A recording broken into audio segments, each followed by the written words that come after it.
जय हिंद दोस्तों। शुरुआत करते हैं आज की मुख्य खबरें।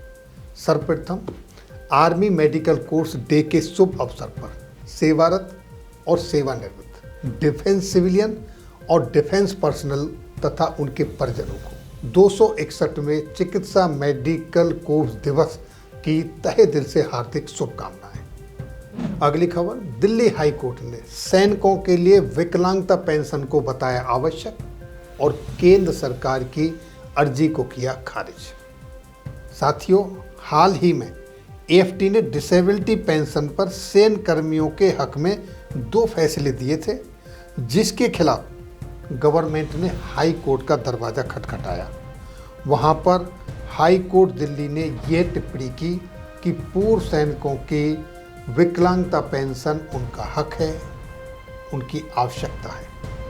और आपको याद होगा, कुछ दिन पहले सुप्रीम कोर्ट की तरफ से भी एक ऐसी ही टिप्पणी आई थी, जिसमें सुप्रीम कोर्ट ने कहा था कि सैन्य कर्मियों को इस तरीके से देश की सर्वोच्च अदालत में नहीं घसीटना चाहिए। उनके जो ये मसले हैं, उनको उनके अधिकारियों द्वारा वहीं पर निपटारा कर देना चाहिए। अगली खबर देखिए दोस्तों, ऑपरेशन ब्रह्मा से जुड़ी हुई है। जैसा आप सभी को पता है, म्यांमार के अंदर कितना विनाशकारी भूकंप आया था।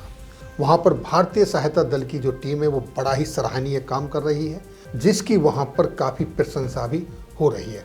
आपने देखा होगा कि किस तरीके से मार्मिक वहां के सीन आपने देखे, लेकिन अब कुछ अच्छी पिक्चरें भी वहां से निकलकर सामने आ रही हैं।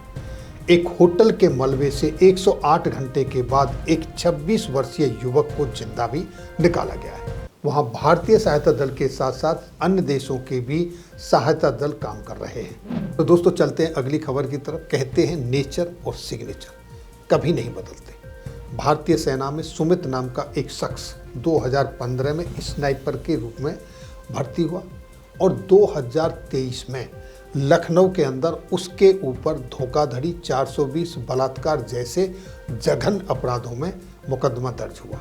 और 2023 में ही इन सब चीज़ की में जब उसको लिप्त पाया गया तो सेना से निलंबित कर दिया गया। और 2024 में दिल्ली के अंदर 30 हजारी कोर्ट में एक महिला एडवोकेट जो प्रैक्टिस कर रही थी, उनसे वो नकली लेफ्टिनेंट कर्नल बनकर मिला और उनको झांसा दिया कि वो उन्हें सेना के अंदर आर्म्ड फोर्सेस ट्रिब्यूनल एएफटी में डायरेक्ट वकील एनरोल करवा सकता है।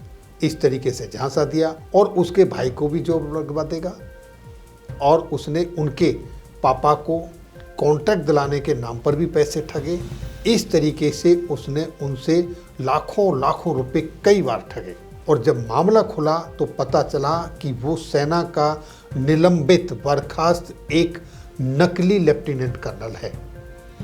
अब देखिए दोस्तों अगली खबर, वार विडोज एसोसिएशन न्यू दिल्ली की तरफ से शहीद जेसीओ और जवानों की विडोज तथा नेक्स्ट ऑफ किन को 1 टाइम 10,000 रुपीज़ ग्रांट के लिए एप्लीकेशन मांगे हैं।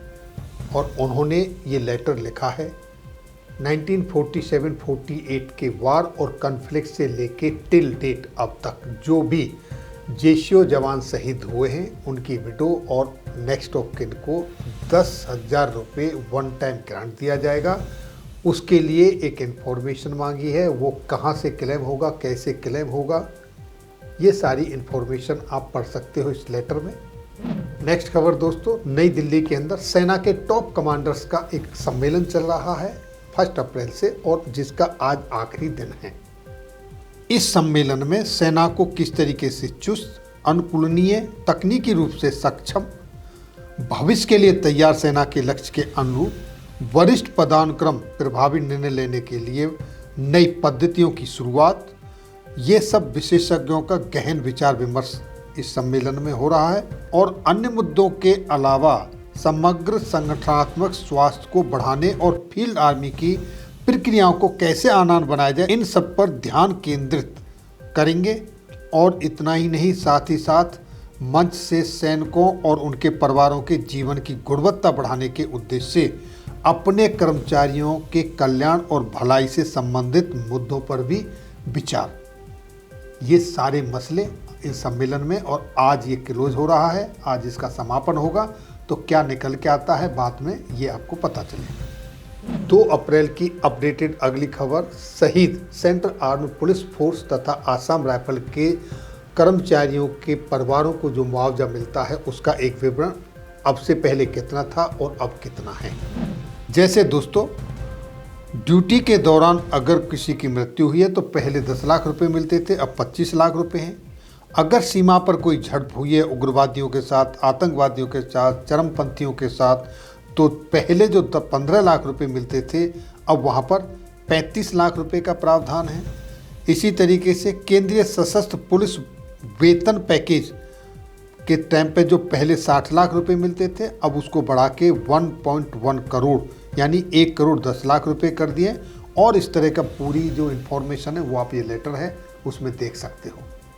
तो दोस्तों, ये थी आज की मुख्य खबरें। अगर इनसे रिलेटेड किसी को कोई दस्तावेज चाहिए, डॉक्यूमेंट चाहिए, तो आप हमारे व्हाट्सएप चैनल पर जुड़ जाइए, वहाँ पर ये सब दस्तावेज मिल जाएंगे। ज़रूरतमंद की सहायता करने के लिए आप ये इन्फॉर्मेशन एक दूसरे के साथ शेयर जरूर करें। फिर मिलेंगे आपके वेलफेयर से जुड़ी किसी अन्य खबरों के साथ अगली वीडियो में। तब तक के लिए जय हिंद, जय भारत।